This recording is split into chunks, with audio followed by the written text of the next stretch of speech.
קלאש רויאל. הראשון זה אקסקיושנר שמשתגע. השני זה שהילית ברברים בעצם בורחים מהרוקט, וזה פשוט יכול להזמין אתכם באמצע המשחק. אז תזמין לנו. בשביל הגליץ' הראשון של הלאבה צריך להוריד בית.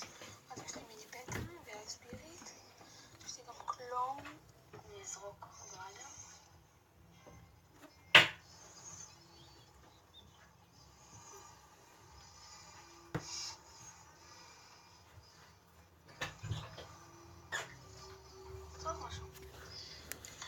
אוקיי, אז אני אעשה פייר ספיריט גם.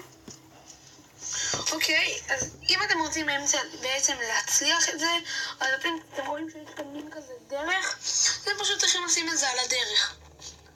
רגע שאתה שם את זה, אז אתם צריכים לחכות שהלאבה בעצם תיתן לפחות מכה אחת כדי לשים את האקסקיושנר. סתכלו איפה הוא שם את האקסקיושנר. לא עובד שוב. עובד. אקסקיושנר משתגע. אתם רואים, הוא פשוט נתקע במקום, הוא לא יכול לתקוף, הוא מנסה להגיע ללאבה, ויש לי ברברים בגליץ' השני.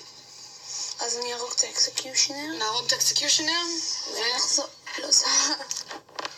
אוקיי, וכאן בוא נראה.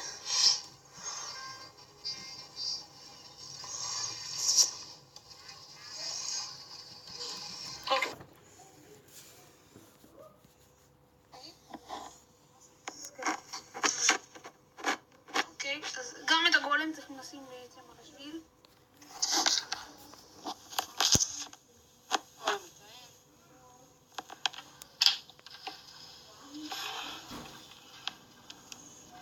תאית ברברים צריך לשים שיתפצלו משני הצדדים שלו.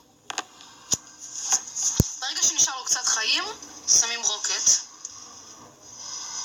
וברגע שהם מתפצלים, הרוקט בעצם לא פוגע בהם, וזה גם הגנה וגם אפשר לצאת לפוש, שיכול להיות חזק מאוד וממש להפריע לשחקן השני, כמו עכשיו. זה הסרטון להיום, תעשו סאב, תעשו לייק ונתראה בסרטון הבא.